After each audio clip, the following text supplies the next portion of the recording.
Я насрал на кафель. Сегодня у нас третий обзор на фигурки Лего в милитари тематике. Заказал их сразу несколько штук, типа отделения, для моих основных фигурок из первого и второго обзора. Первым делом, что я заметил, это принты. Нанесены только спереди, по сторонам и сзади принты отсутствуют. За что я отбираю у китайцев миску риса. Дальше посмотрите внимательно на карточку товара. Да, меня наебали с оружием. Нет обещанного случайного стиля, плюс оружие не в масштабе фигурок, а намного больше. За что минус рэп и партия Китая отбирает у продавца кошка-жену. Я уже молчу про обещанные 13 оружий, когда их 12 и половина это РПГ. Про обещанные детали гарнитурок их нет, как и пара приборов ночного видения. А ведь это контрольный список конфигурации. Вы вообще знаете термин контрольный список? Даже тут наебали. По итогу фигурки вышли средними по визуалу, да, принты решают. По материалу и отливке так-то норм, но когда идет наебка покупателя, это уже крайний перебор. Данный товар и продавца, дом жизни в Анхи, я не рекомендую. Этих ребят спасет только кастомизация. А на сегодня все. Мой ТГК канал с опросами о Next обзоре. Мой Бусти, если хотите поддержать рублем и смотреть обзоры на сутки раньше. Все ссылки в комментах. И помните.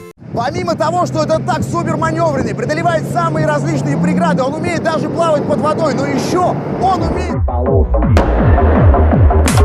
Три полоски, Адидас кроссовки, три полоски, три полоски, на штанах полоски.